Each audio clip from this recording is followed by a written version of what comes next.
Olá, amigos e amigas, estamos iniciando o nosso Economia e Desenvolvimento desta semana.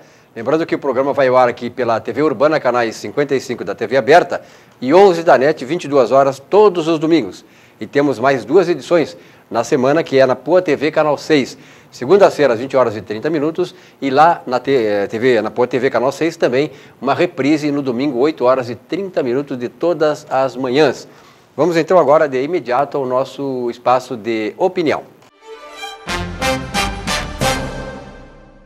A morte do presidente venezuelano Hugo Chávez é daquelas coisas que nos fornecem razões para refletir sobre muitas coisas. A principal delas, a existência da pobreza e até da miséria em países como a Venezuela, erguida sobre a riqueza do petróleo. O sistema capitalista é pródigo e eficiente em produzir, mas peca na hora da distribuição dessa riqueza. Aí que deveriam entrar os organismos reguladores da atividade, o governo principalmente. E como sabemos, o governo é o mau gestor. Sempre foi, e não sei se algum dia deixará de ser. Mas temos exemplos de países que saíram do nada e mesmo num sistema capitalista de produção, souberam melhor distribuir as suas riquezas. E neles, pouco espaço há para a pobreza e muito menos a miséria. As Coreias são dois exemplos emblemáticos disso, e há centenas de outros por esse mundo afora. Sua base de desenvolvimento foi a educação e o investimento em infraestrutura, incluindo saneamento básico. Aqui basta visitar uma escola pública do Estado para verificarmos o grau de prioridade que se dá à educação. Fora os rompantes ditatoriais de Chávez, sobram sua preocupação em incluir os miseráveis e os pobres nos benefícios do desenvolvimento econômico do seu país. Bom, Economia e Desenvolvimento está aqui na sede do Sulpetro, porque afinal o ano parece que está começando agora, devagarinho, porque afinal de contas ninguém é de ferro, né? Tivemos janeiro, férias, fevereiro, carnaval, enfim, fevereiro já é um mês curto e com o feriado no meio, então fica como vocês podem imaginar, quer dizer, foi muito difícil fazer uns programas durante o mês de fevereiro, tivemos que reprisar alguns momentos interessantes do programa no começo do ano e no ano passado, mas de qualquer maneira são os chamados ossos do ofício. Nós estamos agora reiniciando, né, com muita garra, muito vigor, porque nós estamos no ano que antecede o ano da Copa do Mundo. E Porto Alegre, como é da subsede da Copa do Mundo, está se transformando. Nós sabemos aí, é só entrar pela capital aí e ver as obras que Porto Alegre está tendo, obras de reformulação na área viária, infraestrutura urbana, enfim, essas coisas todas que são o reflexo daquilo que está acontecendo em Porto Alegre, em termos de melhoria, em termos de grandiosidade de obras, que vão, afinal, acabar fazendo com que Porto Alegre possa, então, sediar a Copa do Mundo do ano que vem. E aqui está comigo o presidente do Sulpetro, Adão Oliveira. O Adão Oliveira que, como o Sulpetro está há muito tempo conosco, há mais de 10 anos, é um grande parceiro, né? E o sindicato que representa os revendedores de combustíveis do estado do Rio Grande do Sul. Adão, prazer em tê-lo novamente aqui no programa, e certamente esse é o grande programa, o primeiro grande programa de 2013, né? E eu sei que o segmento que engloba o Sulpetro é um segmento importante para a comunidade, importante para o Rio Grande do Sul, do ponto de vista de geração de renda, de riquezas, de emprego para as pessoas, enfim. E também ele tem um envolvimento com essas mudanças que Porto Alegre está tendo, não é verdade? Exato. Nós, até o prefeito quer fazer uma reunião conosco, nós, o pessoal do Sindiloja aí, do Sindicato de Turismo, aí para a gente fazer uma programação, se preparar funcionários para receber, porque o posto de gasolina, as lojas da cidade e os hotéis é aonde os turistas mais vêm procurar diretamente. Então nós estamos até estudando para fazer um curso de inglês, preparar o pessoal para receber esses turistas que vêm aqui. Então isso para nós vai ser um bom serviço que nós podemos prestar e uma oportunidade para a gente, para divulgar a categoria. É importante que nós devemos ter aqui, claro que seleções de países que falam a língua inglesa, mas com certeza acho que teremos também seleções como a Argentina, o Uruguai, né, que são próximas aqui, de língua espanhola, e que se um desses países estiverem aqui na subsede de Porto Alegre, com certeza teremos um contingente enorme de hermanos, né, invadindo Porto Alegre, a região metropolitana, e isso é importante. Bom, o ano está começando, nós tivemos aí um reajuste nos preços dos combustíveis, da gasolina, né? Isso aí resolve o problema do segmento, resolve o problema da Petrobras? Não, para o segmento, cada aumento que acontecer é prejudicial para a revenda, porque isso dá uma retração no mercado, o combustível já não é barato e cada vez vai piorar mais para o consumidor, e quem sofre esse reflexo direto é o revendedor de combustível. Mas o governo acha que ainda não conseguiu reajustar o suficiente para mais ou menos ter um equilíbrio entre o preço doméstico e o preço internacional. Por isso que ele está fazendo esses reajustes de um percentual pequeno. Adão, nós tivemos aí nessa semana, né, no meio da semana, a notícia do falecimento do presidente Hugo Chávez da Venezuela. E nós sabemos que a Venezuela, na América Latina e na América do Sul, ela desempenha um papel importante do ponto de vista de um grande produtor de petróleo. Qual é no jogo, no xadrez da questão do mercado de combustíveis, o que representa a Venezuela? Esta questão do falecimento, da morte do Hugo Chávez, pode ter algum reflexo no setor? Bem, desde a época do presidente Lula, ele já tinha um bom relacionamento com o presidente Chávez, Hugo Chávez, e eles estavam tentando uma parceria para colocar uma refinaria aqui, que é a PDVSA. E eu acredito que agora ainda deve continuar, porque esse relacionamento vai continuar. A Dilma está fazendo um esforço para manter o relacionamento que o Lula tinha, e quem vai substituir o Hugo Chávez deve também se entrosar nessa parceria. Porque na verdade essa é uma parceria estritamente econômica, né? Porque desde que a Venezuela entrou para o Mercosul, né? Porque foi uma manobra que foi feita, enfim, questão do Paraguai ter saído, essas coisas não me interessam no momento, mas na verdade a Venezuela, além de ter essa importância do ponto de vista geoeconômico com a questão do petróleo, ela também já está integrada no Mercosul. Exato, e isso aí eu acredito que eles vão continuar, e o Brasil tem um bom relacionamento com a Venezuela e vai continuar com a Dilma e com o próprio ex-presidente Lula aí, que já vinha há 8 anos trabalhando a respeito disso aí. Adão, com relação aos postos de combustível, nós sabemos que o posto de combustível, já houve uma época em que ter um posto de combustível era um negócio muito melhor do que é hoje. Hoje tem muita concorrência, tem uma série de questões que o camarada tem que... A margem é muito pequena, enfim, tu tem que vender grandes volumes para poder ter uma margem, um retorno razoável. Mas ainda é atrativo o posto de combustível, e quais os grandes problemas para se estabelecer numa cidade como Porto Alegre? Não, ele não, para quem tem conhecimento da revenda, não é atrativo, porque ele sabe as dificuldades que o segmento está sofrendo. E existe uma proliferação de postos muito grande, e isso divide o volume de venda de cada posto, é prejudicial ao próprio revendedor. Se essa situação, esse segmento, esse tipo de comércio, de comercialização pela revenda mudar, pode ser um bom negócio, mas por enquanto não está sendo um bom negócio. Bom, nós estamos em 2014, no ano passado o país, segundo dados do Banco Central e os grandes institutos de pesquisa, dados divulgados esta semana, o Brasil não cresceu 1%, nem os 4,5% que deveria, segundo as projeções do governo e desses institutos lá no começo de 2012, mas cresceu apenas 0,9%. Isso, claro, né, trouxe uma série de problemas, apesar do emprego estar... eu não digo emprego, apesar da população ocupada estar numa situação bem boa, do ponto de vista de que milhões de pessoas foram incorporadas ao mercado de trabalho.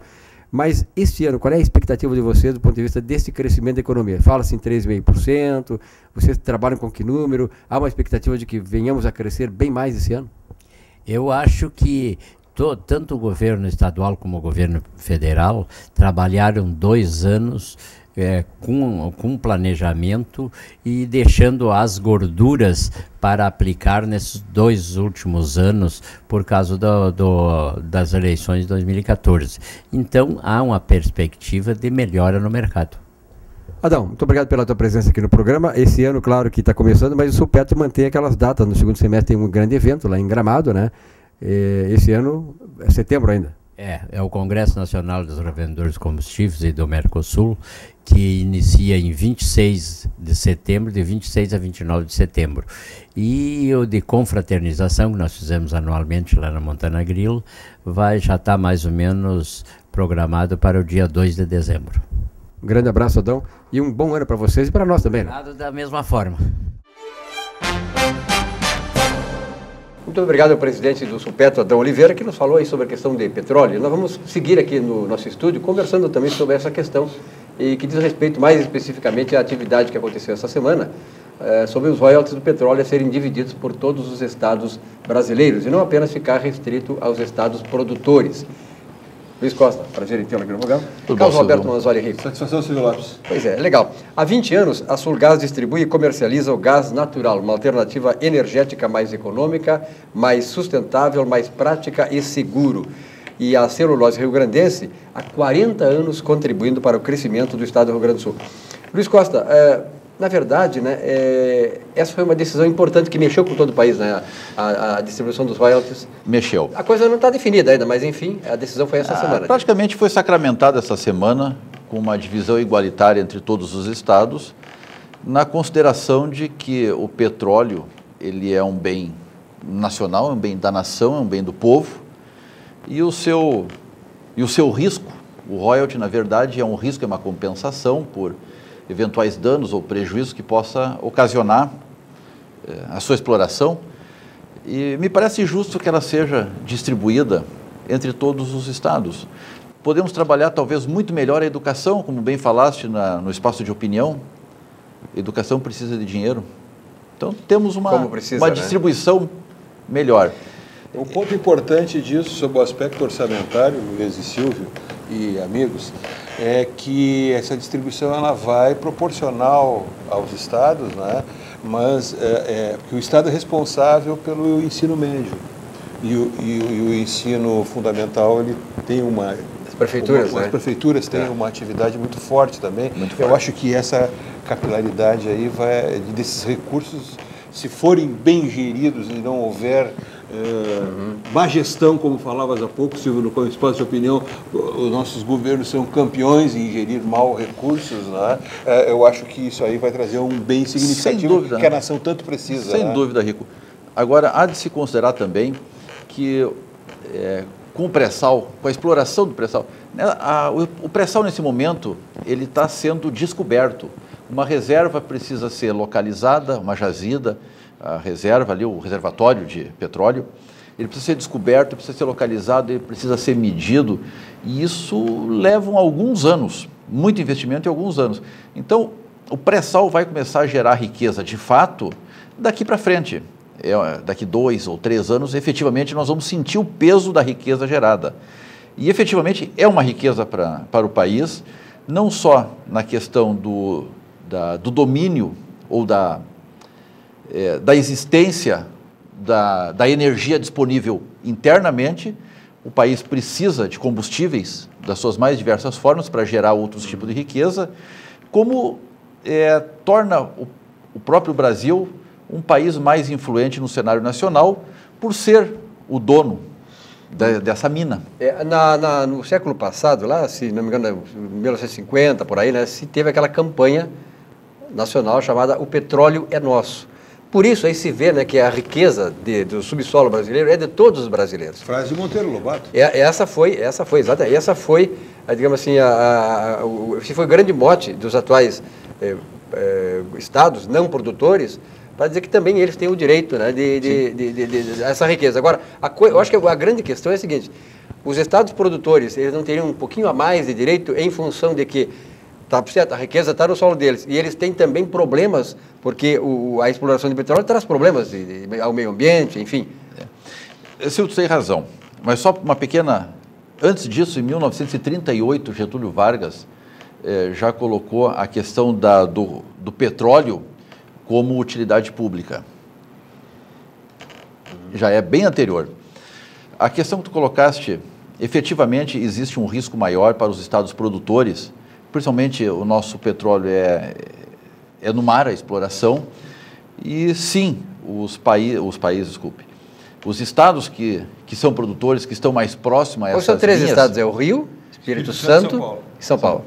Eles têm um risco muito maior de perder com qualquer acidente. E um acidente, ele não é tão difícil de acontecer, embora a tecnologia, dia a dia, ela minimize. Mas nós temos aí alguns exemplos, como o da BP, lá no Golfo do México, que vazaram cerca de 4 milhões de barris. Cada barril tem... petróleo, né? Cada barril de petróleo tem 157 litros. Agora, o ano passado, teve um vazamento aqui no Campo de Frade, da Chevron, e um vazamento ele sempre ocorre por uma falha. Ao natural não é. Só para que se compreenda o processo um pouquinho, para ter o petróleo, tu precisa ter uma bacia sedimentar. Então, vamos pensar sempre em milhões de anos. Não é nada que tu possa comparar com a idade de alguém. Tu tem a condição climática, uma condição de geografia, de geologia, que criou o depósito. Isso aí, com o passar do tempo, ele é coberto, ele é comprimido, ele sofre ação de calor e acaba gerando petróleo. Se você pingar uma gota de azeite num copo de água, vai subir. A mesma coisa o petróleo, pegar 3, 4, 5 metros para baixo do solo, existe a umidade, o lençol freático, dali ele se vai para baixo até sabe-se lá onde. Esse óleo, à medida que ele foi produzido ao longo do tempo, ele vai subindo nessa água, nesse líquido, nesse meio. E, pensando sempre em milhões de anos, aonde ele não achou alguma coisa impermeável, como se fosse uma capa, um guarda-chuva, ele saiu, entrou no solo, enfim, passou. Poluiu o solo. Ficou retido. Com milhões de anos, não existe mais essa poluição. Já foi deteriorado completamente. Mas aonde ficou esse depósito chamado Drapa, é uma rocha impermeável, vamos assim dizer, que ele foi subindo e ficou ali está o petróleo. Ali está a possibilidade de ter o petróleo. Então, quando tu começa a fazer perfurações, tu perfura essa capa rochosa impermeável. O primeiro poço, ele está sob pressão ali dentro, temperatura alta. Quando tu faz o primeiro poço, o petróleo simplesmente escorrega para dentro e a bomba tira para fora. Agora, chega um momento em que equilibra a pressão e tu não tem mais a queda. Então, tu começa a fazer outras perfurações, aonde tu faz outros poços também para retirada, e tu faz poços para injetar pressão dentro. E aí começa a maior parte dos problemas. O descontrole na injeção da pressão para que o petróleo caia no poço que vai ser sugado, vai ser levantado por bombas. Então, lá no Golfo do México, houve um problema nesse sentido. Presume-se que aqui no Campo de Frade também houve uma pressão excessiva, acabou provocando uma rachadura. E, então, efetivamente, os estados produtores que estão ali, eles têm o maior risco do dano, sim. Imagina que, pela tua avaliação, os royalties precisam ser divididos, sim, mas uma parcela maior para os estados produtores, é isso? Exatamente. Vamos fazer a seguinte consideração. Tu tem, primeiro, que todo mundo é dono. Segundo, dentro dos donos, qual é os que tem maiores riscos para que seja feito uma espécie de compensação? Me parece que os advogados dos 13 estados produtores, me parece que eles estão caminhando mais ou menos. O doutor Gustavo Bernardo está aqui, daqui a pouco acho que ele vai também tocar nesse assunto, né? Mas eu acho que eles estão encaminhando para isso, quer dizer, privilegiar um pouco mais esses estados, né? Sem deixar de atender os outros, né? A pressão é muito grande, né? Temos que ter bem claro, existe os nossos representantes legais, que são deputados, são senadores, e eles têm a capacidade plena e total de julgar o que é melhor para a nação. Existem várias opiniões, existem vários conceitos, e eles farão a unidade, e a unidade será respeitada. Eu acho que vai ficar mais ou menos por isso aí, privilegiar um pouco mais esses estados e todo mundo vai tirar a sua casquinha, né, Rico? O que tu acha?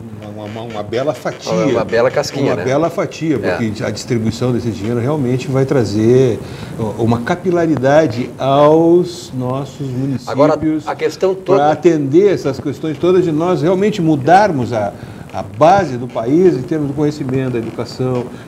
Sem isso aí, nós não vamos...